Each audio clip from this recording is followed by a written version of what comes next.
Welcome. This is the second talk in our Barnard College STEM Colloquium series this semester, which is a project of the Barnard Noyce Scholars Program. Tonight I have the pleasure of introducing two graduates of the Barnard Education Program who are here to talk about experiences as teachers in the public school system in New York City. Amber Galvin graduated in 2007 with New York State certification in secondary biology and teaches in middle school now. And Anna Newman graduated in 2012 with New York State certification in both biology and chemistry and teaches in a local high school. I'm going to let them introduce themselves from this point on, and we're in for a treat tonight because we're going to do a slightly unusual format where after they introduce themselves individually, we're going to get to witness a conversation between the two of them in sort of a fishbowl situation, and then at the end, they will open it up to questions. So they are going to have a discussion about what it's like to teach in New York City public schools, and then open it up for us to join their conversation. Let's enjoy it. Thank you. Thank you. I'll start. My name is Amber Galvin, and I graduated from Columbia in 2007, and I majored in neuroscience and minored in secondary education here at Barnard. I've been teaching, this is my 7th year, so 6 years, and I've always taught 7th grade, luckily, 7th grade, and I've always done science, but I've also done math. I did math for 4 years at another middle school, and right now I just teach 7th grade physical science. My name is Anna Newman. I graduated in 2012 and I majored in biochemistry. And this is my 2nd year teaching. And I'm teaching at Central Park East High School, which is a public school in East Harlem. Last year I taught chemistry, and this year I'm teaching physics and chemistry. Okay, so we haven't actually had this conversation. We have questions for each other, just like Professor Epstrom explained. So I emailed Anna some questions that I wanted her to think about. She emailed me some questions so I could think about, and kind of, start the dialogue now. So we might hit every question, we might not. I'll just see, if she says something kind of interesting, and I might deviate and give her a different question. So the first question that I posed to her that I really wanted to know, since she's teaching high school, what have been some of the challenges that she has faced in creating her own curriculum and implementing it in her school, and choices that she's made in terms of her lessons. So I'm actually not creating my own curriculum because I'm teaching in a high school, and a public high school that's a Regents-based high school. I am following a Regents curriculum.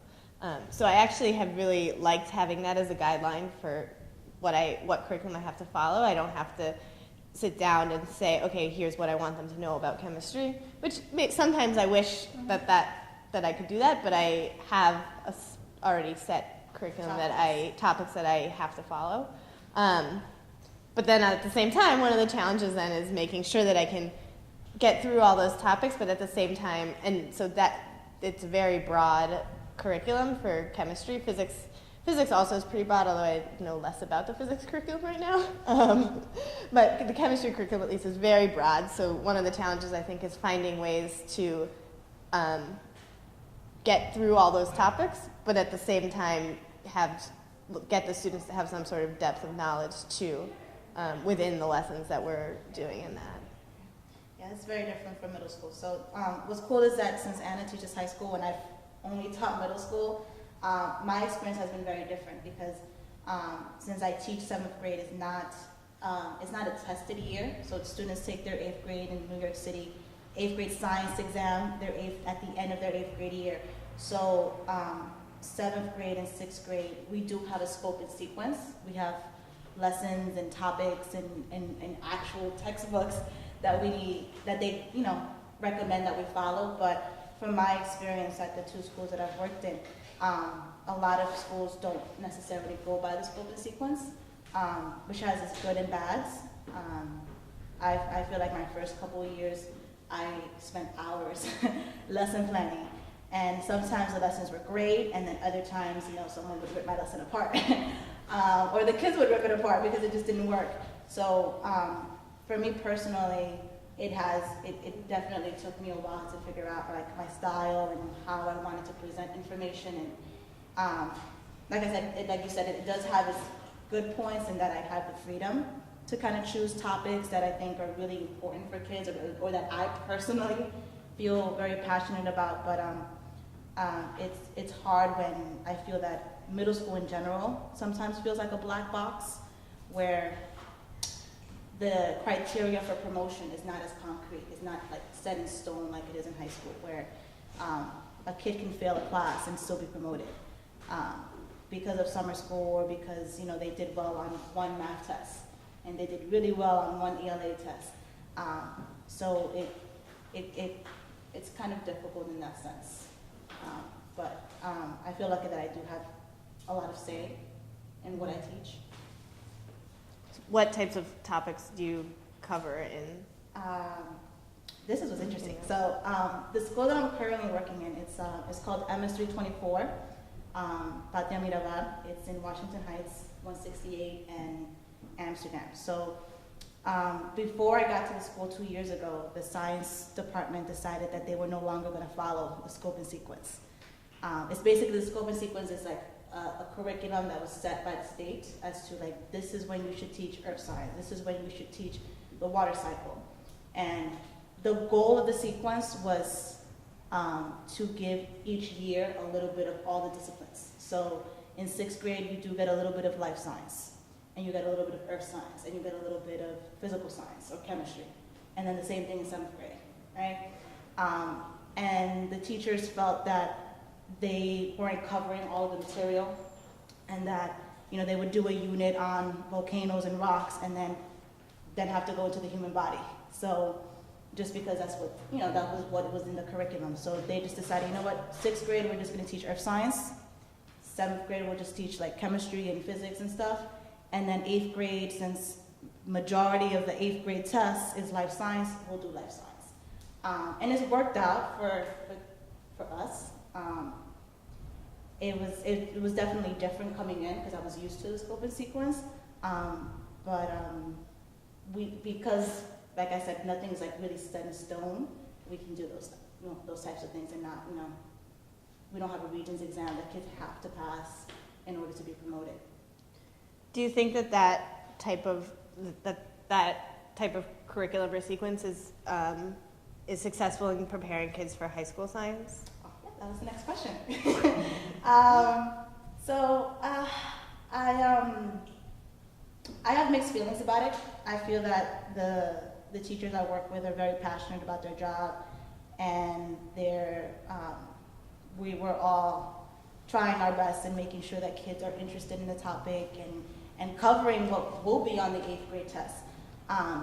But to be honest, I'm not really sure how effective it is, whether the scope and sequence of what we're doing is as effective, because sadly, what really, in middle school, like I said, like what really it boils down to in terms of their promotion, what kids are held accountable for, is whether they are doing well in math and doing well in literacy. And if they're doing well in both, then we're assuming they're doing well in science as well. In terms of preparation, I think it depends on the school, and it depends on their emphasis in science in particular. I've seen a couple of charter schools and even regular public schools that purposely don't teach science in 6th grade, purposely don't teach science in 5th grade, because they want to focus on math and literacy. So they'll wait till 7th grade to kind of cram in. I mean, that's not every school. Like, I'm not going to publicize which schools do that. But, like my own school, also, we take a lot of liberties in the curriculum, whether it's good or bad. I don't know how prepared they are, because I used to think that we were trying our best, but at the same time, Right. One thing I've noticed, and one thing that's been really hard with my students, is that I feel like they come into chemistry with a completely blank slate. Yeah, they nothing. literally have never heard of a proton, never heard of nothing. I could totally And see so that. I don't know I don't know what's happening. And they have some general knowledge of scientific method because they've taken, they're juniors, so they've been in the high school for 2 years. They've taken 2 science classes at Central Park East. But chemistry is nothing, which on the one hand, it's hard because we're starting from absolutely nothing. Yeah. But it's actually also, I realize at the end of the year, it's kind of cool because everything that they know in chemistry, they learned. Like, I saw that transformation all the way through, which is kind of cool to see. And I think it's not true necessarily in other subjects because usually kids come in with some sort of background knowledge or something. Right. Whereas mine, we're coming in with nothing. zero. Yeah, and it all depends on where they went to middle school and whether the teacher just chose, hey, we're just going to do volcanoes, or Right. we're just going to do plate tectonics, or we're just going to do this because that's what we have time for. And the sciences, to a large degree, is treated as, well, we'll do test prep 2 months before the test, and that is it. We'll give you as much as you need to know, because at the end of the day, you're taking this exam in June, and you know what really matters to us is that you do well in these 2 other topics. So I've seen that. Do you think that teachers maybe shy away from the harder sciences, like middle school teachers, like chemistry Definitely. and physics, and will teach more bio Yeah. and more earth science Yeah, instead? definitely. Yeah, I agree to that to a large extent. In that it it all depends on where they need kids to be strong. In the first school that I worked in, it was a math and science combo. So we used to do a lot of double periods that were supposed to be math and science. So you were supposed to teach the math through like pool science activities, but we never really hit content too much. And I remember thinking when I first started working there, oh, this is such a cool concept, this is such a cool model. But at the same time, it wasn't a model that was really sustainable. I was there for 4 years, and every year we would take 2 months to just do, make sure they were ready for the test. Like cover all of the content, all of the skills that are needed, and we never did any science for 2 months. And then we would kind of, end the year with like different like science activities and topics and labs, but it was always very rushed. It was supposed to be, our kids can handle it because this is a really rigorous curriculum, but because of it, I had to make decisions about what not to include because it wasn't feasible to cover everything. So maybe it's not that we shy away from something more difficult, but it's just that in the 180 days that you have in your school year, it's not possible to cover everything. Right. Yeah. Do you see that you have students who are already developing an attitude of, oh, I don't do science, I'm just not good at science, and totally writing it off? Surprisingly, when I saw that you wrote that question, I wrote that I don't see that yet, personally. At least from my experience, I always have kids that are very into science, that are very into asking questions, because I feel like for a lot of them, that's what science is, to just, hey, tell me how this thing works, or why is it when I turn this on, this happens, and they think that you know everything. So they'll ask you questions, but I haven't experienced that yet, where kids purposely say they don't like science or will only take one science class because they feel they can't do it. Do you feel that, after they leave middle school, once they get to high school, that's when they start getting those? Yeah, so that's what I'm those wondering thoughts? is when and why that starts, is because I have, by the time I get them in their junior and senior year, I have a lot of students who just say, oh, I'm not good at science, I'm good at math and at English and writing, and I'm just not even going to, I'm not going to do well in your class because I'm not good at this. And they've already put up this mental block against these science classes, and it's really hard then for me to say, like, no, just you can be good at science. It has nothing to do with that. But so they come in already saying, I can't do it, and then it's very hard to combat that. Right. Now I'm wondering if it's that transition going from middle school into high school, where like it becomes a very regions-based thing. To be honest with you, just because I feel that once kids leave middle school, I think it's their first kind of reality check where they're being held accountable for multiple things. It's not just you doing well on this one exam. You have to actually do well in this class. You have to actually participate and show that, hey, well, maybe you did well on this Regents exam or you did well on this test, but you did not participate in this class and you did not, fully engage this class. So you have to take this over. I wonder if that's a factor. And I also wonder if the style of teaching is also very different. Just because I don't know if this had to have been in one of our courses at Barnard, or just maybe me talking to other teachers or reading different journals, but there's a very different approach to science in middle school than there is in high school. And it's pretty blatant. It's literally like, in middle school you get to do all the fun stuff. Okay. We get to do dioramas, and we get to, no, seriously, like you get to build a diorama of what a tornado looks like, and you get to make a model of an atom using beams and make it decorative and make it colorful. And then you come into high school and it's like, okay, well, these are all the standards, and you have to know every single thing that's on there because you're going to be tested on it. So I also wonder if it's also that switch, because science becomes more about not just memorizing and thinking critically. It becomes more of how much do you know and how much can you prove, and not so much like, let's do this really cool creative thing, because that's really the first school I worked in, and even this school to a degree too. We treated science as something fun and engaging. And then our test prep was kind of like, okay, well, we got to make sure that they know this now. But don't worry, guys. Like, after this, we're going to do a fun lab, and we're going to talk about rockets and how they work and relate it to, like, trigonometry. It'll be so much fun.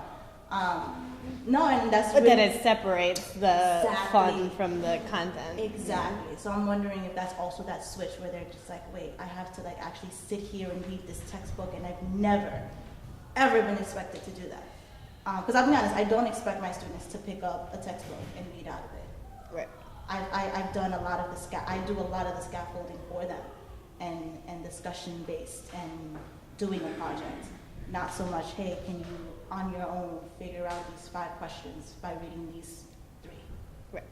But at the same time, that is a skill that will prepare them Right. for college science, Right. and that they definitely need, and that's what the whole Common Core, I think, is pushing at. See, we're in sync now, because that's exactly my next question. So I feel that is what the Common Core is trying to get at.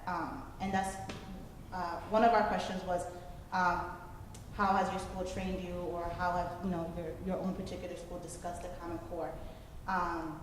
And yes, I've been trying to read like articles just on what the media is presenting about the Common Core, and depending on who's writing and what their affiliation is, obviously like the Common Core is a different thing, but the big emphasis is critical thinking. The big emphasis is what are like the real world job skills that you need to have in order to be successful, and we're going to start in kindergarten. And we're going to go on in first grade, second grade. So it's starting like literally from, pre-K, from when you can start reading, like what are the skills that you need to have a job and do well. And no, I think the Common Core, when it comes to science and social studies, or like things that are not math and literacy, is still pretty vague. Mm-hmm. Like if you download the actual standards, there's 1 page or 2 pages that are science, or 2 pages that are social studies. Everything else is literacy, which makes sense, right? Like the goal is to have kids in a workforce and in a society that's literate and active. What personally as a teacher bothers me about the Common Core is that it hasn't been fully thought out yet. Like there's not exemplars, there's not really a model of how this is going to look. Like they're kind of expecting us, which, I mean, it is our job. They're kind of expecting us to look at these standards and decide, okay, so how can I show that a kid can do this by reading this piece of text. So there is a much bigger push for kids to read on their own, to think independently, and to articulate those thoughts on paper. Not just, can you creatively think of a solution for this, or and I think in my own particular school, we've done a lot of PDs about what the standards are and what it should look like in your room. But I still feel that I'm not, in my own lessons, I still don't know if I'm actually doing it. I still don't really know if I'm actually meeting that goal, or what it should look like, to be honest. Right. Yeah. So we have not had a lot of PDs. We've had at schools have Central Park, we've had very little. A lot of just discussion of it, or discussion of the fact that it needs to be included and that all of our units need to be Common Core aligned, but not very much explanation of what that means to make a unit Common Core aligned and how you do that. Especially, I think a lot of times it gets overlooked in science and social studies classes where the standards are not directly focused. And so that definitely has been, I came into teaching with the Common Core, so I never had units that were, well, in theory, I never had units that didn't have to be Common Core aligned, because this was how I started. Like, last year was the first year that they were requiring it at our School of Science teachers. So from the beginning, in theory, all of my units are Common Core aligned. Although it's still unclear exactly what that means. What it should look like. Have you checked out any of their websites? Like, my school's big on like telling us, go see this video, go check out this website. Yeah, like the Common Core library, or So last year, the coach at my school, as our final kind of like group thing, we had to take one of those tasks and implement it in our classroom. And I just thought it was the most ridiculous thing, because I looked up so when you go to you went to the New York City Department of Ed? Yeah. So when you go to the New York City Department of Education, there's a link to the Common Core. And it goes by subject and by topic, and you can look for a lesson. You can look for a task. And I looked up one for 7th grade, and it was about waves and light. And the kids the task was to explain what light and waves and how they're associated, right? And sound. And then create a plan for your own school theater on how this science is involved in making special effects. And in my head, it was like, there's no way. There's no way that I'm gonna do this task, because like I feel that the way I learn, I need to actually see things. And I mean, I think that's why I'm probably very suited to teach middle school, because I need visuals, and I need things to be tactile. I need things to be like literally tangible. And in my head, like, there's no way that I'm gonna take them to the auditorium and like actually play around with lights and like sound and no. So I told the coach, like, I will come up with a different task. I will come up with something else that involves writing and involves content, because there's just no way I'm doing this task. Like, it's not gonna happen. And what kills me, or what makes me like really, I hope to deal with the questions, what they put up, is that there isn't any student work on there. So they have all these tasks, they have all these like things that, these are cool activities that you can do, and they're Common Core aligned, but there isn't an example of how this is what your kids should produce, which is like, the way that we've taken our education classes, and like just like our pedagogy has always been, think about, backward planning, right? So what should the kids produce at the end? Like, what do you want it to look like? Because if you don't know that, then there's no point in doing the activity, because you're just going to either end up with garbage or have to stop the activity.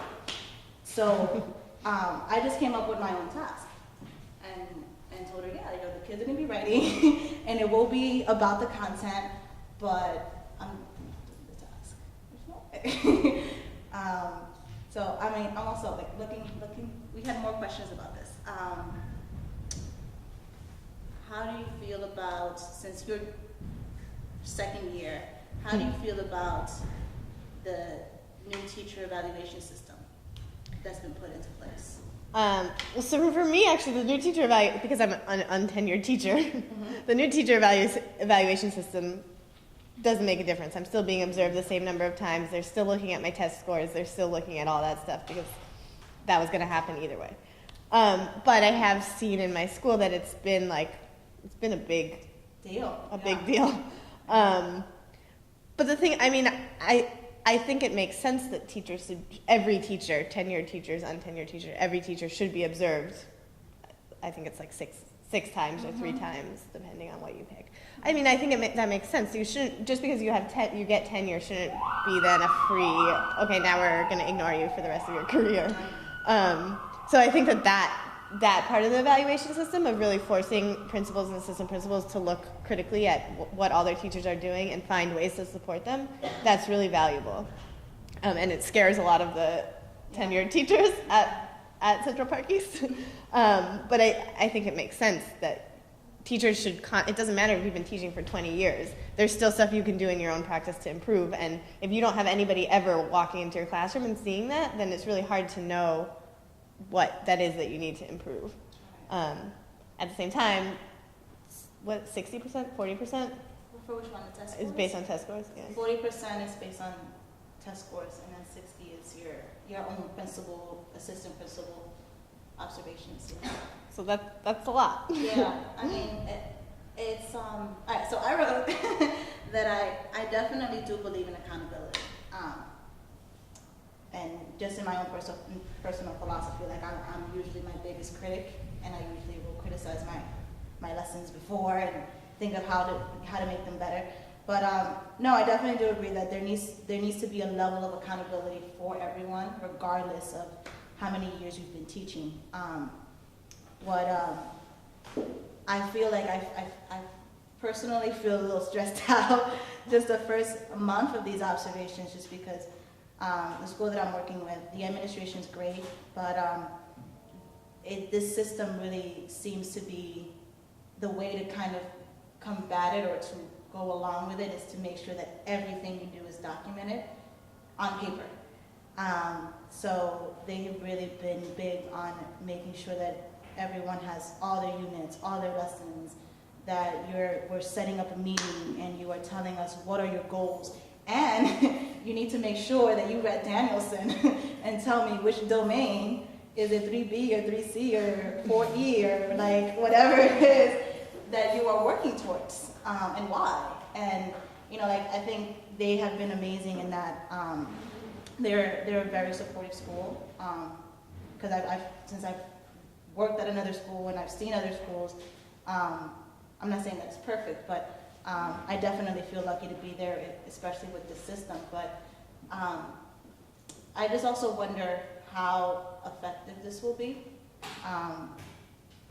And that 40-60 ratio, I can totally see someone who is a pretty hardworking teacher in their third, fourth year, whatever, because I still feel that I'm still learning in my practice. Like I'm still trying to be the best or to just have battle different skills and things that I want to acquire or master or feel better at, that I can totally see someone working really hard towards those goals and their students don't perform well. For different reasons, for a variety of reasons. And it's interesting that the thing is that they're trying to measure growth. But I don't know necessarily how much support you would actually get at a different school. Like the principals are also being held accountable. Like there's also a level of accountability on your administration on how they support you. But I also just wonder how you can cut through that support and not provide it, which is the fear that the union has, and it's the fear that a lot of other teachers have, that you're going to have these expectations for me, but how do you necessarily support me to meeting those goals?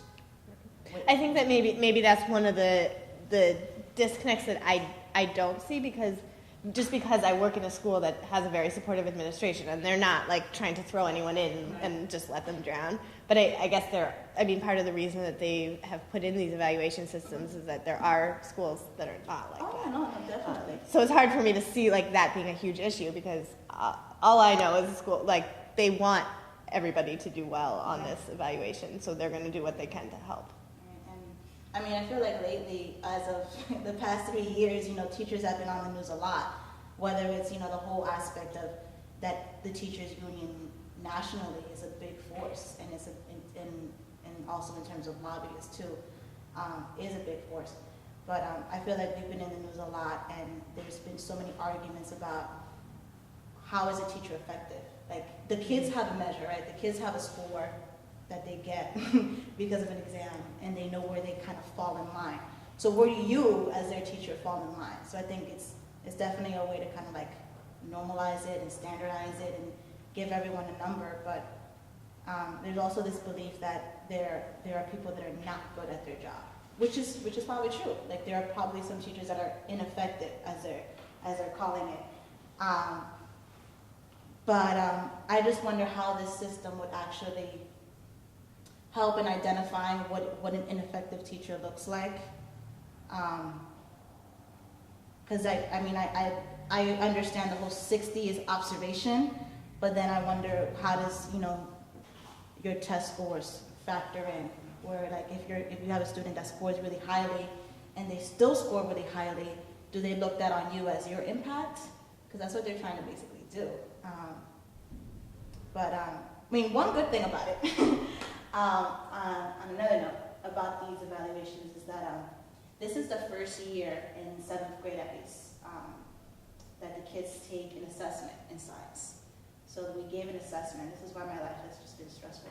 We gave an assessment about 3 weeks ago, and it was written by the New York City Department of Ed. So every district, because of the teacher evaluation system, has to have an exam for every single teacher. So whoever you teach takes this exam on your subject matter, and then you grade it, and they give you a rubric, and I teach 130 kids. So I've been grading 130, and I'm still not done, and it's due next week. So is this a pre-assessment? This is the pre-assessment. So if you teach it, like, for example, you don't, Anna doesn't have to give her students, do you have to give your students a pre-assessment? No, because our school chose, you can choose whether to do it based on growth or based on overall scores, and we chose not to do growth, so we don't need to. Or for science at least. I think that's not true in all departments. See, there's all these little tidbits about this system. So my school decided to do growth, and the principal explained how it was to our advantage because we have a lot of students that are coming in that are L's, literally they're coming, their first day in America was yesterday, right? Or we have a lot of students that come in scoring very low. So it's to our advantage to do growth, right? Mm. So because that's our measure, and that's our goal for the year for the city. 6th grade, 7th grade, all the grades, 5th grade, 4th grade, whatever it is, you have to give a pre-assessment. And the kids' pre-assessment was actually not necessarily a bad assessment. I mean, it was, I think the rubric is horrible, personally. I don't think I would have graded it that way, but that's just me. What I did like about the assessment is that it definitely did show me what kids thought about in terms of science and how kids read things, which is why I understand the whole Common Core aspect. That if you read well and you understand what you're reading, you can answer any question, or you can at least attempt the question. Because we had a lot of students where the task or the pre-assessment was they had to read this experiment, and it's a really faulty experiment, a very subtle mistake that this person makes, and they have to identify what that mistake is and literally come up with a new experiment design. Come up with a new task where it's still the same question, but you're going to explain to us what are your new steps, because this person just really, really messed up, and they don't really understand the scientific method. And a lot of the kids read it as, I'm going to summarize what this kid did. And that's what they did. They just summarized what happened in the story. And then their conclusion had to be, why are your new procedures going to be more effective or more reliable? And some of them didn't know what the word reliable was. Or they were just like, well, I think this is better because this is what he did. And it was interesting because the kids really struggled with it. The kids were really frustrated when we gave them the pre-assessment because I was telling my coworkers, this is probably for those 6th graders and 7th graders the first time where they're asked to come up with something new. Because the strategy in literacy, I feel like it's not a bad strategy, but a strategy that we kind of encourage the kids to do is that all of the info that you need is in here.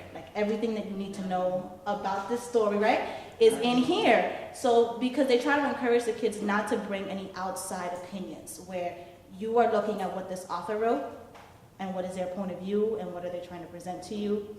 And whereas what this exam was asking you to do is completely different. So it was cool grading the 6th grade exams. It was really interesting because we saw a couple of 6th graders that clearly had some knowledge of what the task was. Like, they literally wrote procedures in numbers. Like, first thing that, what was it, Tiffany should do is this. The second thing that she should do is this. And then the third thing she should do is this. And we only maybe had about 6 kids who did that out of 130. But those 6 kids understood what the question was about. So, I mean, I understand why they definitely want us to push through those things.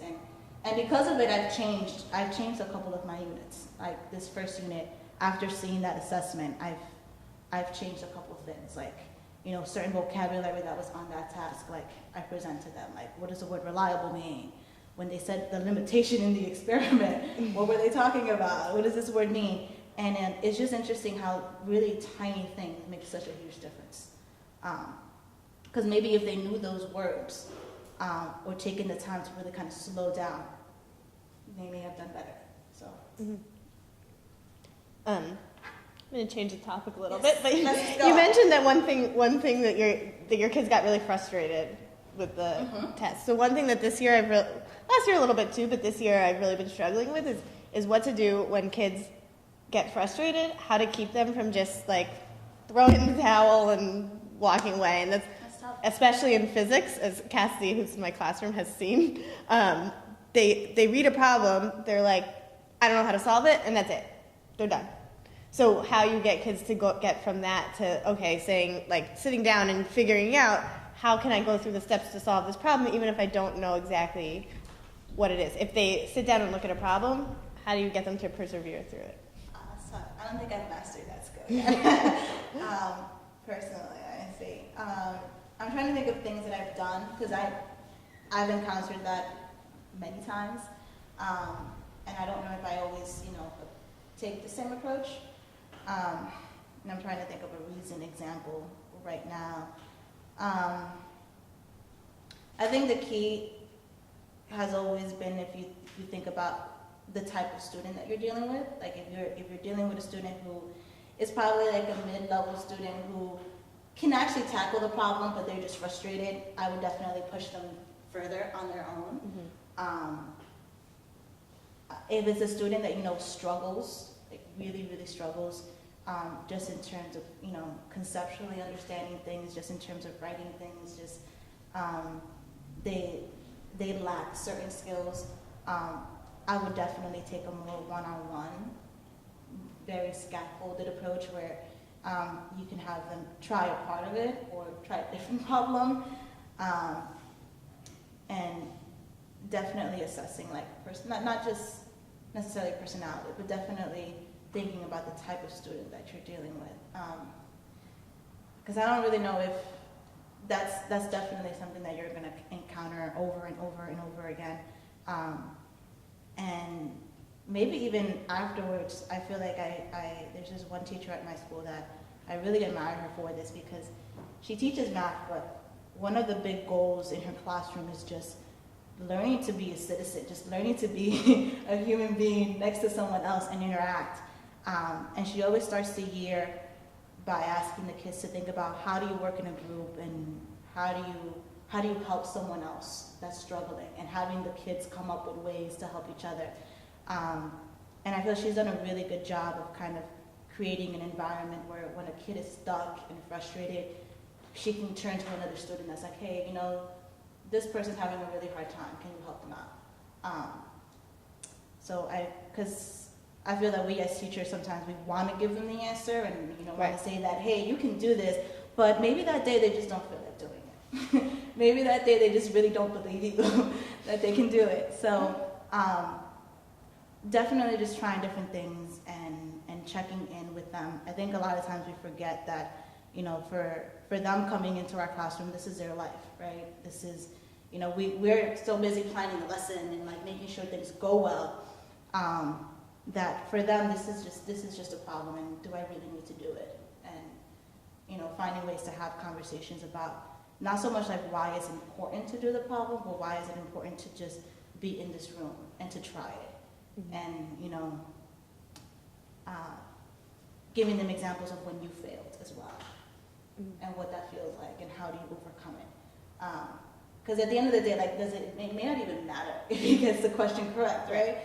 But the fact that attempting it Right. is the key. Well, and that's what I always tell them is that, like, I don't care if you get the Right. problem totally wrong, but Right. at least try something. At least have something written down. At least try and get somewhere with it before you just give up. And I teach seniors, so they're going to college next year. And what I've been trying to tell them is that, you know, if you don't try things, nobody's gonna sit down with you in college like I can sit down with you right now, or like your teachers and your friends and your guidance counselor. They have so much support right now where they're gonna, with people who will sit down with them one-on-one and make them go through step by step. But how do they get that, to have that skill on their own, so that when they're stuck, they can get unstuck and they don't just give up, because that's something that's gonna really get them. Do you feel, since you do teach seniors, like you're teaching them like 5 years after I've seen them, do you feel that they've been holding a teacher's hand for 5 years? Yes. Okay. I think that's been, I think that's it, that they're so used to sitting in class and they don't understand something, so they just wait. And eventually someone will come and give them the answer, or so like we'll go over it on the board or something. And so they haven't developed the skill of pushing through something. And they need that skill to go to college. And so they get so frustrated with me they're like, you won't help me. But that's not what it is. It's that I'm trying to get them to push through on their own before they just fall back on the teacher, or fall back on a friend, or fall back on somebody who knows the answer. And it scares me that they're going to college without this skill. Alright. It'll be growing pains. Not yet, no. It'll be growing pains that they'll just have to go through. No, because I see that a lot with the students that I teach this year, and I feel like I've seen that with every year, where they want our approval. Yeah. I did this activity today where I had the kids write a bad experiment, just like that's what I'm telling you, like that pre-assessment was useful. I did a whole week on like, let's write this really bad experiment and figure out how to fix it. And you know, I paired them up with a partner, so that, hey, talk to your partner, ask them for suggestions, and they still want my approval more than their partner's approval. That's still true when they're 18. Right. Are we good on time? I was going to ask you. One more question. Okay. All right. Sorry, we deviated from a lot of these, but okay. So these are two. I hope we can get through these. These are two that I really wanted to get to. So, reflecting on your first year, what are just some advice or pieces of wisdom or whatever you want to call it for someone that's thinking of becoming a teacher? Well, I still feel like I'm barely out of my first year. I barely am out of my first year because I'm now doing a first year of physics, so, you know. But I think it's just important. It's important, really important every once in a while to take a step back, because there are so many little tiny details involved in teaching. In the course of a day, you do probably 6,000 things. You're keeping track of 130 students and like just so many little things, but you have to, it's really important to every once in a while step back and look at the big picture and say, okay, here's what I'm doing. Like, here, my kids are learning some science, they are learning some chemistry. Like, even if maybe I'll have a lesson that goes really badly, but that's okay, you know, overall it's still going okay. And I think it's just really easy to get caught up in the day-to-day things. Forgetting attendance. Yeah, exactly. I forgot the attendance today. I'm lucky. I have another teacher that takes care of that, so I never do attendance. Cassidy did it for me today. I am horrible. I'm horrible at attendance. Yeah, but just being able to keep track of the big things and not get caught up on all the little tiny things. That was awesome, because I don't think that I knew that in my first year, that you can have a bad day and it's okay. I don't think I did either. No, I really didn't. It took me till now, and I still take them to heart sometimes, but not as badly. Well, and I think that is actually one of the main things I learned, is that you can have a bad day, and that's okay. It's not the end of the world. It's not you're a terrible teacher. It's you had one bad day. Right. And you have another day to make it better. You have another day to do the same lesson, or do a better lesson, or a different lesson. I think for me, my biggest piece of advice for anybody thinking of becoming a teacher, interested in becoming a teacher, is try to observe as many people as possible. Like, go, if you have friends, if you know of people that are teachers, just ask if you can visit their class, visit their school. And it's not so much so that you can emulate and copy what they do, but more so to find out who you're going to be as a teacher, because I feel I struggled with that my first year and my second year. I was still looking to figure out who I was. And the only way to figure out what worked for me was by looking at people that were doing it well, or people that weren't doing it well, and figuring out what practice would work best for me. So definitely not being afraid to ask someone, can I come and see your classroom? And I have still really good friends from my first school that I admire them in terms of like their pedagogy, admire them in terms of like who they are as a person, because they're that type of teacher. Like to this day, they still go and look at someone else's classroom and see like, hey, like, how are you guys teaching this? How are you doing this? This is definitely the field of work where you make friends, and you need friends, and you need colleagues. I still do that. And I guess my last big advice, if you really, really are interested in being a teacher, it was set in stone. Think about the first day, because I did not think about my first day, my first year. I was too nervous, like you said, to look at the bigger picture. That math teacher that I was mentioning to you, I think that is probably her biggest asset, that her kids perform so well on those exams, but they perform well because she takes the time to build a community and figure out what is going to be the feel of my classroom, what is going to be the tone, how am I going to respond to kids, and thinking about the very first day is key. It's first impression. So my second year actually, and my third year, I actually like borrowed books about your first day of teaching. What should it look like?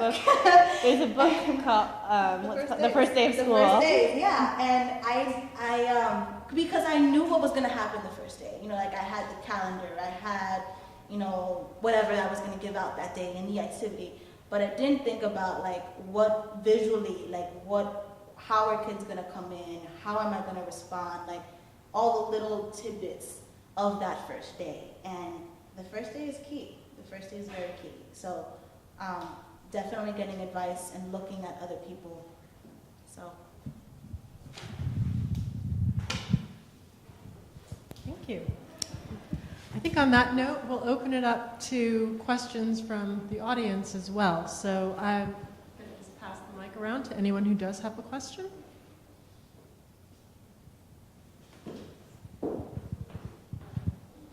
You mentioned a while ago that in middle school you don't really see that kids don't think of themselves as science students, but then by junior year you see a lot of people have that.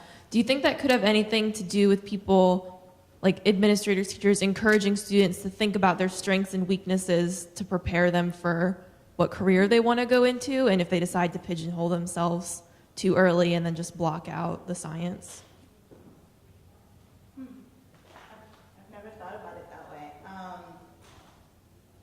When I decided to be a science major, it wasn't because I was particularly very good at science. I think I was probably much better in other topics.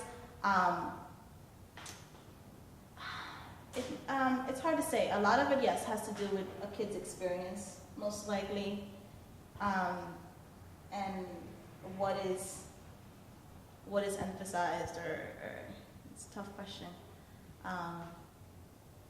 Yeah, I mean, I think that that's definitely one possibility. I mean, I think there must be hundreds of factors that are going into this idea that I'm not good at science and I can't do science, but that definitely is one possibility. And in that case, I think it would be important to look at, like, so why are they being, if it's not that science is, at some point they're probably equally good in the different subjects. So why are they then being encouraged to pick one? And that's a problem. If you don't mind, I'd like to talk about that one a little bit, because I think you actually addressed it a little bit in your question of, do you think middle school kids are prepared for high school science? And I think what happens to a lot of middle school kids is they get to high school, and first year of high school, they're taking a Regents science class. And the Regents science class requires them to sit for 30 labs at least, right? And so how many of them really have the lab skills to be successful in those 30 labs? And even the skills to keep a lab notebook, because they have to submit, right, those 30 labs. Depending on the school, it might have to be kept in a notebook, and so there needs to be this running record of the work that they've done in a science class, and then they're being held highly accountable for the content by the end of the year. And so I think it's that first year science experience when they hit high school, if they're not ready for it, that makes it pretty loud and clear that, hey, you know, I'm not really a science person. And so I would really kind of maybe look at that first year science experience and what kind of supports are in place to help students be successful in those labs, but also to be successful with the content. And if it's life science, that first year, which it often is in a lot of high schools these days, I feel like, it's very dense, you know, with the vocabulary and stuff like that. And so that can also be difficult for kids, especially if you're dealing with immigrant communities and things of that nature. And so it might be a language issue why they're not doing so well with it, because there's so much vocabulary you have to learn to do well in science. So that was my idea.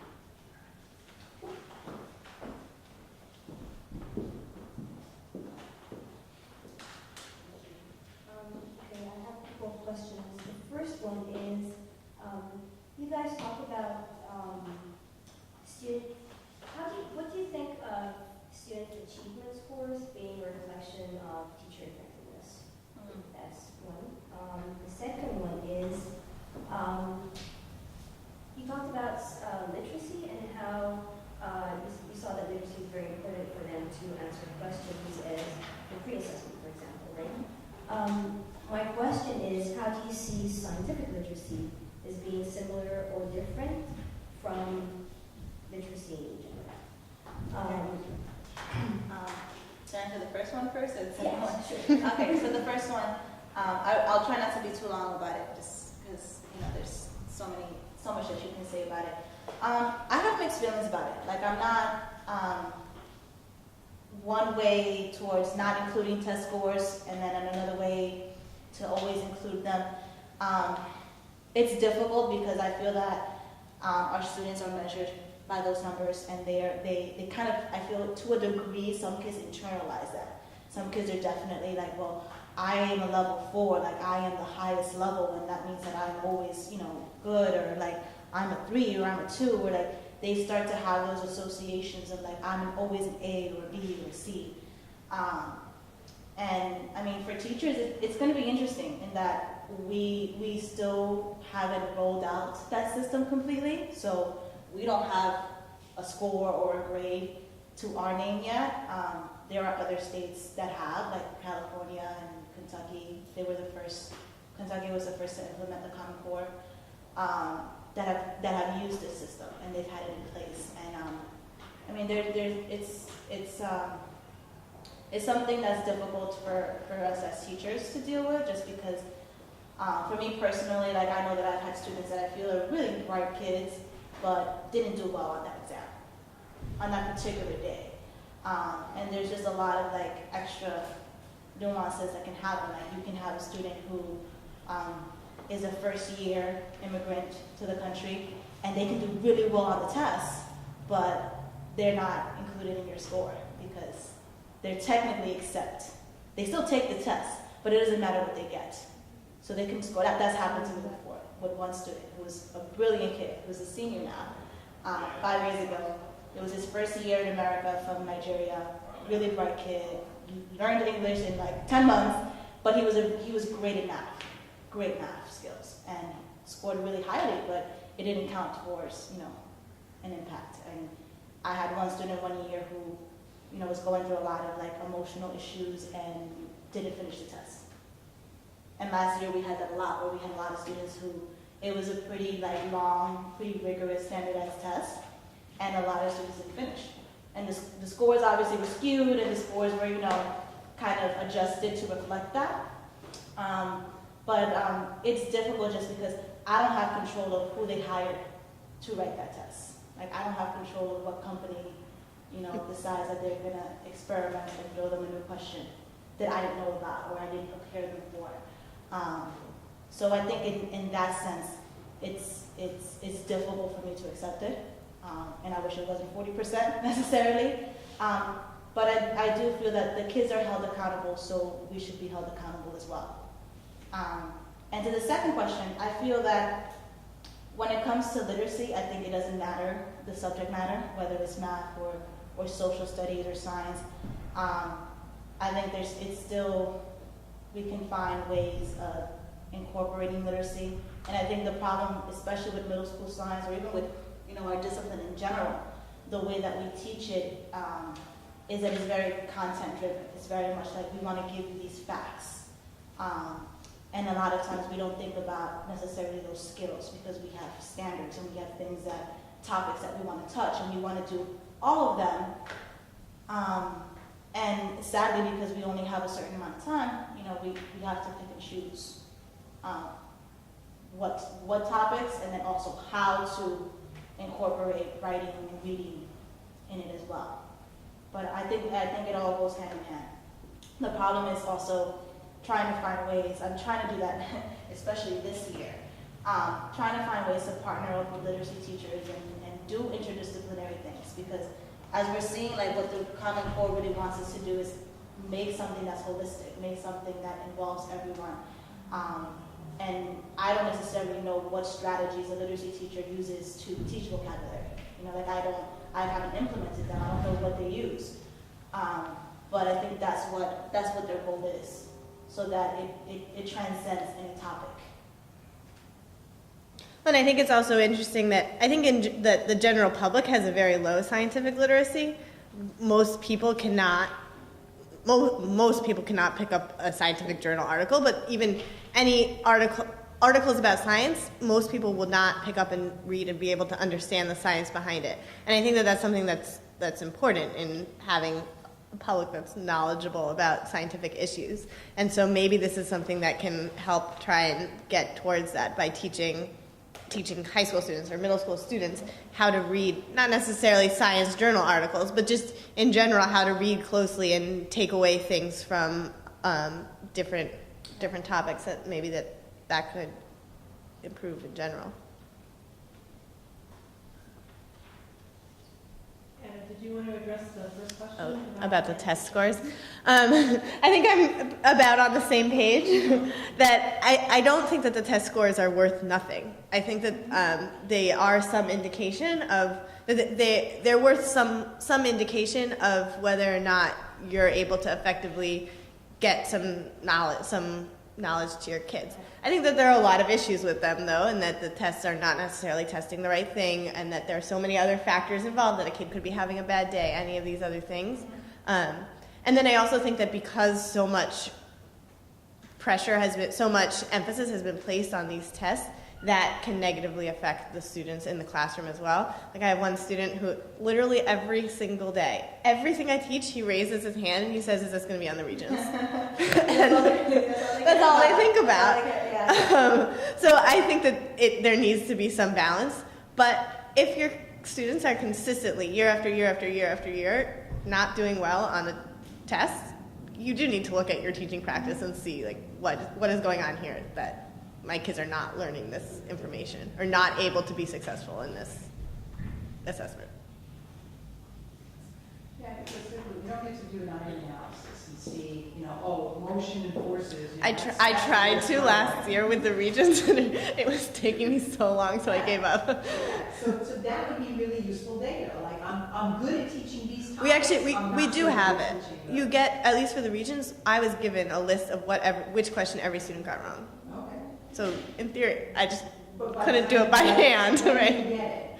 I got it immediately at the end of the year, but it's 130 students times 85 questions, and doing that item analysis by hand was like getting a little tedious. You think that, well, they obviously have this. There must be to make to make that much easier.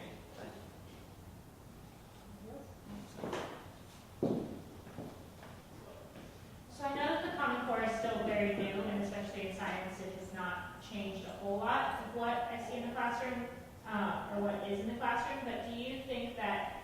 students who are growing up now with the Common Core or who are experiencing more of the Common Core in their whole education will be different students in science class? And do you expect that to change how you teach anything or how they look at science or learn science? That's a great question. It's a really good question. I'm wondering how effective it will be. I'm going to kind of like pose a different question because I don't know how to answer that one, but I would be really interested in seeing what our students now, like our middle school and high school students that just have a couple of years in the Common Core, how they compare to a child in kindergarten. And that, you know, these 5-year-olds or 4-year-olds are experiencing it like, you know, from the inception, from like when they start their schooling, and we'll follow through with them probably, obviously, till, you know, high school or beyond. I'm really interested in seeing that because right now I can't necessarily say how effective, or not, maybe not the words not effective, how much change or growth to expect from our students. Just because our only experience with what the Common Core is aiming to do was last year's, you know, testing cycle. And that... Well, not even for high school. It wasn't in a test. It was just K through 8. Yeah. That was our first kind of big exposure to it. And a lot of teachers weren't prepared. A lot of schools stuck with their same curriculum or stuck with their same practices and didn't know how to implement it. And, you know, because of it, our test scores went down, which makes you think about just how arbitrary those scores are. Personally, for me, like how, all right, we just changed the test and made it harder, so right, so more kids fail. I think as of right now, even the people that are writing it don't really know what to expect. That's my personal opinion. I know I'm on tape, so that's just my personal opinion. I don't think they fully know. I think that right now, the bigger indicators of what this is going to look like and how this is going to shape people's education would be kids that are starting with it, kids that are starting pre-K with it, because they're, whatever, you know, the ideologies that, you know, the Common Core is trying to achieve, which is, you know, to get kids that think critically, to get kids that will synthesize something, that not just, you know, regurgitate or replicate something that's given to them. They're starting with it. So they're being pushed to think that way. Our kids are still trying to grapple with the change, or trying to understand, and we're still trying to understand what that change is. Whereas if you're teaching much younger children, you can start shaping them.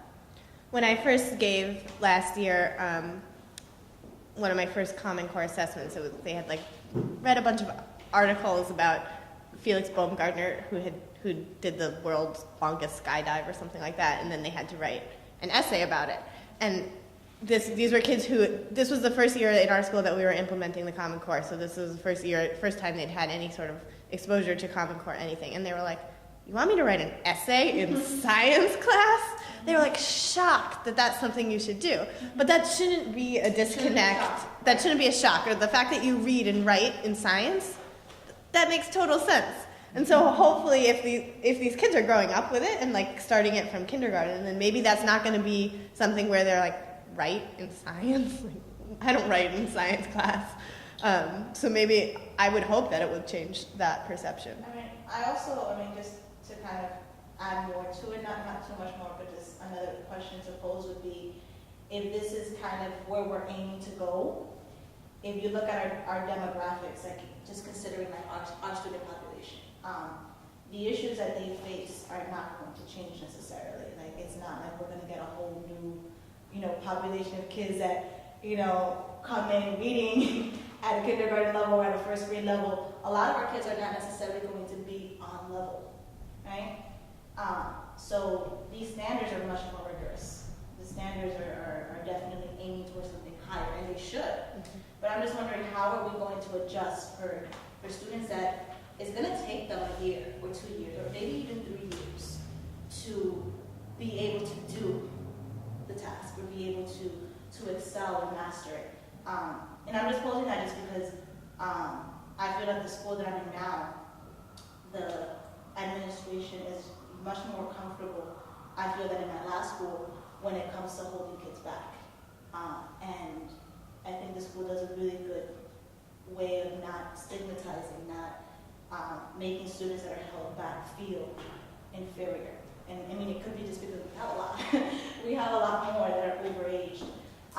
But developmentally, I can see how some kids are not going to fit the Common Core. There's going to be some kids that in second grade can't read an article and tell me the author's point of view. So, and it's just the reality. It's not that these kids are any slower, or it's not that these kids, there's anything wrong with them necessarily. There isn't, but they just may need more time. So I'm just wondering how we are going to adjust to it, and how the Common Core will adjust to it, because that's something that we're going to have to face. So I have a question about standards, not just the Common Core. And I don't know if you are familiar with the next generation standards that are coming out, but the Common Core really does focus on literacy and math. And as I think Amber mentioned earlier, it's about 2 pages on science in this whole long document. But the next generation standards for science are supposed to supplement the Common Core. I'm curious to know what kind of discussions have been going on in your schools, and actually, I'd like you to start talking about what it means for the high schools, because I think, at least from what we're hearing at the college level, they're really focusing in some ways the K-12 are thinking about the scientific process, but also rethinking how the discipline-specific subjects are taught. So we have not had any discussion at all of next generation science standards. I think until the regents we're like very entrenched in this regents curriculum. It's teachers who've been teaching the regents curriculum for years and years and years. And until the regents curriculum is gone, there's not going to be any real switch over to any other standards or anything else. So I've looked at them. I don't know very much about them.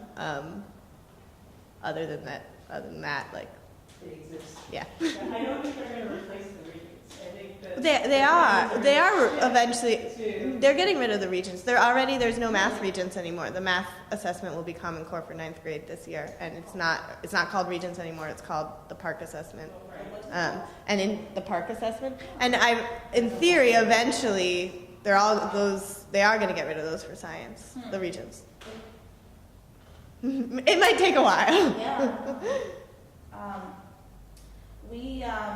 We have looked at them. I have looked at the next gen standards. I'm trying to think now how it differs. It seems the approach is more about breadth versus depth. It seems like there's less, not necessarily like less of a push for content, but more like a very focal point within each topic. We haven't implemented it yet either, since we've been kind of just focusing on, Common Core and like how to implement it in our own classrooms. I'd be interested to see how, because it seems like they're trying to do like a progression that starts literally from elementary school all the way to high school, what science should look like. Well, so New York State hasn't adopted it yet, Yes. so. Right. So when they do it, it'll probably be a bigger push. And I mean, I wonder how that will aid or not aid in terms of, like I said, shaping our curriculum. Because it seems right, like you said, like we're not in terms of our own school and practices, we're not really making changes until there is a new curriculum that you have to adopt. Until you're forced to do it because your kids have to do it as well. So. Well, if you're familiar with the math Common Core, how it has the standards for mathematical practice, the next gen standards have standards for scientific and engineering design practices that they want you to incorporate. And there's also a heavy emphasis on the integration of engineering into the science curriculum. So engineering design, a lot of problem solving, and that whole loop of how you define a problem, how you solve a problem. I think it's a resource issue though at the state level of if we adopt them, then we have to start developing assessments for them. Right. And I think they're trying to develop all the other assessments. Right. And they're just trying And to how and training